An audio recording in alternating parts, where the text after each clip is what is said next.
Hi friends, ನಾನು ನಿಮ್ಮ ಪ್ರೀತಿಯ ಮೈಸೂರು ಹುಡುಗಿ ರಮ್ಯಾ ರಮೇಶ್ ಆಚಾರ್. ಆ್ಯಂಡ್ ಇವತ್ತಿನ ಒಂದು ಡೈಲಿ ಬ್ಲಾಗಲ್ಲಿ ನಾನು ಹೊಸದು ತೊಡಕು ಯುಗಾದಿ ಹಬ್ಬ ಆಗಿದ್ದು ನೆಕ್ಸ್ಟ್ ಡೇ ಹೊಸದು ತೊಡಕು ಮಾಡ್ತಾಯಿದ್ದೀನಿ. ಸೊ ಕಂಪ್ಲೀಟ್ ಏನು ಕುಕ್ ಮಾಡ್ತೀವಿ ನಾನ್ ವೆಜ್ ಐಟಮ್ಸ್ ಅದಾಗಿರುತ್ತೆ.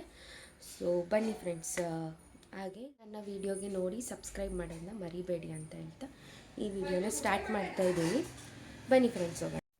ಫ್ರೆಂಡ್ಸ್, ಈಗ ನೋಡ್ತಾ ಇದ್ದೀರಲ್ಲ, ಚಿಕನ್ಗೆ ಗರಂ ಮಸಾಲ ಹಾಕೋತಿದ್ದಾರೆ ಮ್ಯಾರಿನೇಟ್ ಮಾಡೋದಕ್ಕೆ. ದಮ್ ಬಿರಿಯಾನಿಗೆ ಗರಂ ಮಸಾಲ, ಮೊಸರು, ಶುಂಠಿ ಬೆಳ್ಳುಳ್ಳಿ ಪೇಸ್ಟು ಮತ್ತು ಬಿರಿಯಾನಿ ಮಸಾಲ ಹಾಕ್ಕೊಂಡು ಮ್ಯಾರಿನೇಟ್ ಮಾಡ್ಕೋಬೇಕು. ಉಪ್ಪು ಇದಿಷ್ಟು ಹಾಕ್ಕೊಂಡು ಮ್ಯಾರಿನೇಟ್ ಮಾಡ್ಕೋಬೇಕು. ಇದಿಷ್ಟೇ ಫ್ರೆಂಡ್ಸ್. ಇದನ್ನು ಮ್ಯಾರಿನೇಟ್ ಮಾಡಿ ಒಂದು 1/4 ಗಂಟೆ ಟೈಮ್ ಬಿಡಬೇಕು. 1/4 ಗಂಟೆ ಟೈಮು ಬಿಟ್ಟಾದಮೇಲೆ ಅದನ್ನು ನಾವು ಬೇಯಿಸ್ಕೋಬೇಕು. ಸ್ವಲ್ಪ ಅದು ಗ್ರೇವಿ ಥರ ಆಗುತ್ತೆ. ಆ್ಯಂಡ್ ಸ್ವಲ್ಪ ಆಯಿಲ್ ಹಾಕ್ಕೋಬೇಕು. ಮ್ಯಾರಿನೇಟ್ ಆಗಬೇಕು ಚೆನ್ನಾಗಿ, ಅದು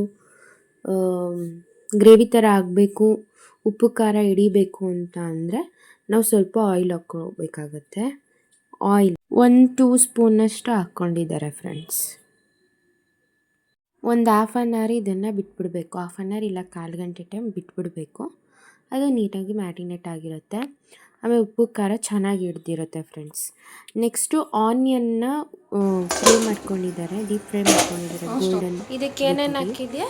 ಇಲ್ಲಿ ಗೀ ರೈಸ್ ಥರ ಮಾಡ್ಕೊತಿದ್ದಾರೆ. ಅದನ್ನು ಬಸಿಬೇಕಾಗುತ್ತೆ. ಏನಿಲ್ಲ, ಚಕ್ಕೆ ಲವಂಗ, ಏಲಕ್ಕಿಕಾಯಿ, ಪಲಾವ್ ಎಲೆ ಅಷ್ಟೇ ಅಲ್ವಾ, ಪೈನಾಪಲ್ ಫ್ಲವರ್, ಇದಿಷ್ಟನ್ನು ಹಾಕ್ಕೊಂಡಿದ್ದಾರೆ. ಅದು ಹಾಕ್ಕೊಂಡು ಮಾಮೂಲಿ ಗೀ ರೈಸ್ ರೀತಿ ಆಮೇಲೆ ಬಸಿತೀವಿ ಅದನ್ನು. ಆ್ಯಂಡ್ ನೆಕ್ಸ್ಟ್ ಅಲ್ಲಿ ಹೇಳಿದ್ನಲ್ಲ, ಅಲ್ಲಿ ಟೊಮೆಟೊ ಹಾಕ್ಕೊಂಡಿದ್ದೀವಿ. ಇದು ಮ್ಯಾರಿನೇಟ್ ಮಾಡ್ಕೊಂಡಿದ್ವಲ್ಲ, ಅದು ಆಫ್ಟರ್ 20 ಮಿನಿಟ್ಸ್ ಆದಮೇಲೆ ನಾವಿಲ್ಲಿ ಬೇಯೋದಕ್ಕೆ ಬಿಟ್ಟಿದ್ದೀವಿ. ಅದಕ್ಕೆ ಟೊಮೆಟೊ ಹಾಕ್ಕೊಂಡಿದ್ದಾರೆ. ಇದು ಬಸಿತಿದ್ದಾರೆ ನೋಡಿ ಫ್ರೆಂಡ್ಸ್. ಈ ರೀತಿ ಆಗಿದೆ, ಉದ್ರವಾಗಿದೆ, ಚೆನ್ನಾಗಾಗಿದೆ. ಅಂದರೆ ಜಾಸ್ತಿ ಮೆತ್ತನೂ ಇರಬಾರ್ದು, ಜಾಸ್ತಿ ಹುಡಿನೂ ಇರಬಾರ್ದು, ಆ ರೀತಿಲಿ ತೆಗಿಬೇಕಾಗತ್ತೆ. ಇಲ್ಲಿ ಫ್ರೆಂಡ್ಸ್ ನೆಕ್ಸ್ಟು ಕಬಾಬ್ಗೆ ಮಸಾಲೆ ಹಾಕ್ಕೋತಾ ಇದ್ದೀವಿ. ಮಾಮೂಲಿ ಕಬಾಬ್ ಪೌಡರು, ಎಗ್ಗು, ಸ್ವಲ್ಪ ಶುಂಠಿ ಬೆಳ್ಳುಳ್ಳಿ ಪೇಸ್ಟ್ ಹಾಕ್ಕೋತೀವಿ ಫ್ರೆಂಡ್ಸ್, ಅಷ್ಟೇ, ಇನ್ನೇನು ಹಾಕಲ್ಲ. ಸೊ ಇದಿಷ್ಟನ್ನು ಹಾಕಿ ಒಂದು 1/2 ಅವರ್ ಬಿಟ್ಟರೆ ಅದೂ ನೆಂತಿರುತ್ತೆ. ಸ್ವಲ್ಪ ಮೊಸರು ಹಾಕ್ಕೋಬೇಕಾಗತ್ತೆ. ಮೊಸರು ಸ್ವಲ್ಪ ಮನೆಯದು ಪೌಡರ್ ಇದ್ದರೆ, ಚಿಲ್ಲಿ ಪೌಡರ್ ಆದರೂ ಸರಿ, ಇಲ್ಲ MTR ಪೌಡರ್ ಆದರೂ ಸರಿ, ಇದಿಷ್ಟನ್ನು ಹಾಕ್ಕೋಬೇಕಾಗುತ್ತೆ ಫ್ರೆಂಡ್ಸ್. ಅದು ಮ್ಯಾರಿನೇಟ್ ಆಗಲಿ. ಇಲ್ಲಿ ಮಟನ್ ಸಾರು ಆಲ್ರೆಡಿ ರೆಡಿಯಾಗಿದೆ. ನಾನು ಪ್ರತಿ ವೀಡಿಯೋಲೂ ಆವಾಗ ತೋರಿಸಿದ್ದೀನಿ, ಸೊ ರಿಪೀಟ್ ತೋರ್ಸೋಕ್ಕೆ ಹೋಗಿಲ್ಲ ಮಟನ್ ಸಾರು ವೀಡಿಯೋ. ಸೊ ಈ ರೀತಿ ಆಗಿದೆ, ರೆಡಿಯಾಗಿದೆ ಮಟನ್ ಸಾರು. ಸೊ ನೆಕ್ಸ್ಟು ಅರೋಮಾ ಬರ್ತಿದೆ, ಚೆನ್ನಾಗಿ ಬರ್ತಿದೆ. ಸೊ ನೆಕ್ಸ್ಟು ನಾನು ಬಿರಿಯಾನಿ ತೋರಿಸ್ತಾ ಇದ್ದೀನಿ.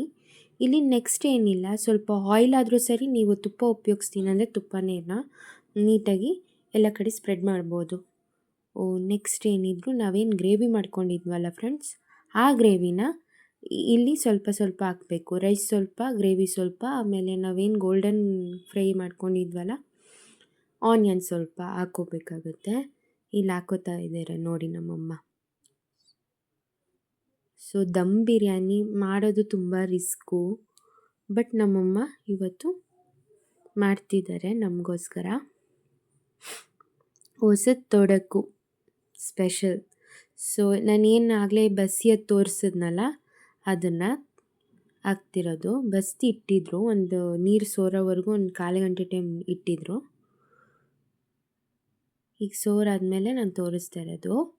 ಇದು ಆನಿಯನ್ ಏನು ಗೋಲ್ಡನ್ ಕಲರಲ್ಲಿ ಏನು ಫ್ರೈ ಮಾಡ್ಕೊಂಡ್ವಲ್ಲ, ಅದನ್ನು ಸ್ವಲ್ಪ ಹಾಕ್ಕೊಳ್ಳೋದು. 2 ಲೇಯರ್ಸ್ಗೆ ಹಾಕ್ಕೋಬೇಕು ಅಷ್ಟೇ ಫ್ರೆಂಡ್ಸ್. ನೀವು ಎಷ್ಟು ಲೇಯರ್ಸ್ ಮಾಡ್ತೀರೋ ಅದ್ರ ಮೇಲೆ ಡಿಪೆಂಡು. ಸ್ವಲ್ಪ ಪುದೀನ, ಕೊತ್ತಂಬರಿ ಏನು ಕಟ್ ಮಾಡ್ಕೊಂಡಿರ್ತೀವಲ್ಲ ಅದನ್ನು ಎಲ್ಲಗಡೆ ಹಾಕ್ತಿದ್ದಾರೆ. ಆ್ಯಂಡ್ ನೆಕ್ಸ್ಟ್ ಮತ್ತೆ ಗ್ರೇವಿ ಹಾಕ್ಕೋಬೇಕು, ಆಮೇಲೆ ರೈಸ್ ಹಾಕ್ಕೋಬೇಕು ಅಷ್ಟೇ ಫ್ರೆಂಡ್ಸ್. ಇದು ತುಂಬ ಟೇಸ್ಟಿಯಾಗಿರುತ್ತೆ. ನಾವು ಯಾವ ಕಲರ್ ಬೇಕು ಆ ಕಲರಲ್ಲಿ ಮಾಡ್ಕೋಬೋದು. ಸುಮಾರು ಒಂದು 3 ಕಲರ್ಸ್ ಮಾಡ್ತಾರೆ, 2 ಕಲರ್ಸ್ ಮಾಡ್ತಾರೆ ಮಾಡೋರು. ನಾವು ಬರೀ 2 ಕಲರ್ಸ್ ಮಾಡಿದ್ದೀವಿ.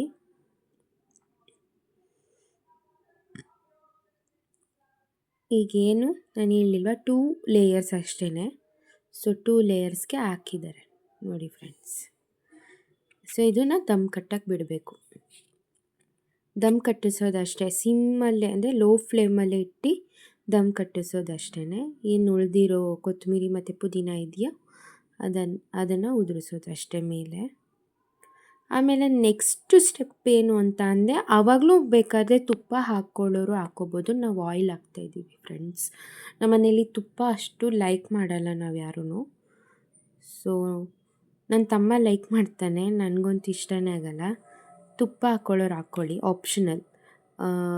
ಅದೇನು ಬೇಯಿಸಿಟ್ಟಿರೋ ನೀರನ್ನ ಸ್ವಲ್ಪ ಹಾಕ್ಕೋಬೇಕು, ಜಾಸ್ತಿ ಹಾಕೋಗಿಲ್ಲ, ಬೇಯೋದಕ್ಕಷ್ಟೇ. ಅದು ಏನು ಹಿಟ್ಟಿರುತ್ತೋ ಮನೇಲಿ ಕಲಸಿಟ್ಟಿರೋ ಹಿಟ್ಟಿರುತ್ತಲ್ಲ, ಗೋಧಿ ಹಿಟ್ಟು, ಆ ಹಿಟ್ಟನ್ನ ಸುತ್ತ ಸ್ಟಿಕ್ ಮಾಡಿ ತಟ್ಟೆ ಮುಚ್ಚಿ ಆಮೇಲೆ ಏನಾದ್ರು ಒಂದು ಇಡೋದು, ಗುಂಡ್ಕಲ್ಲು ಏನಾದ್ರು ಇಡೋದು, ಅದು ದಮ್ ಕಟ್ಟಲಿ. ಸೊ ನೆಕ್ಸ್ಟು ಇಲ್ಲಿ ಕಬಾಬ್ ಏನು ನಾನು ರೆಸಿಪಿ ರೆಡಿ ಮಾಡಿದ್ನಲ್ಲ, ಆ ಕಬಾಬ್ ಹಾಕ್ಕೋತಾ ಇದ್ದೀನಿ ನೋಡಿ. ಇನ್ನೇನು ಕಬಾಬು ರೆಡಿ ಆಗುತ್ತೆ. ನೀನಿದ್ರು ಬಾಳೆದೆಲೆ ಹಾಕ್ಕೊಂಡು ಊಟ ಮಾಡೋದಷ್ಟೇ ಬಾಕಿ ಇರೋದು. ಸೊ ಫ್ರೆಂಡ್ಸ್, ನೀವು ಯಾರು ಇನ್ನೂ ನನಗೆ ಸಬ್ಸ್ಕ್ರೈಬ್ ಮಾಡಿಲ್ಲ, ಪ್ಲೀಸ್ ಸಬ್ಸ್ಕ್ರೈಬ್ ಮಾಡಿ, ಇದೇ ರೀತಿ ಸಪೋರ್ಟ್ ಮಾಡಿ ಅಂತ ಕೇಳ್ಕೊತೀನಿ. ರೆಸಿಪಿ ಏನಾದರೂ ಬೇಕು ಅಂತ ಅಂದರೆ ನನಗೆ ಕಮೆಂಟ್ ಬಾಕ್ಸಲ್ಲಿ ಕಮೆಂಟ್ ಹಾಕಿ, ನಾನು ಡಿಸ್ಕ್ರಿಪ್ಷನಲ್ಲಿ ಹಾಕಿರ್ತೀನಿ. ಸೊ ಕಬಾಬು ರೆಡಿಯಾಗಿದೆ. ಈ ಥರ ಕಲರಲ್ಲೇ ತೆಗಿಯೋದು ಕ್ಯಾಶುವಲ್ ಆಗಿ ನಾನು.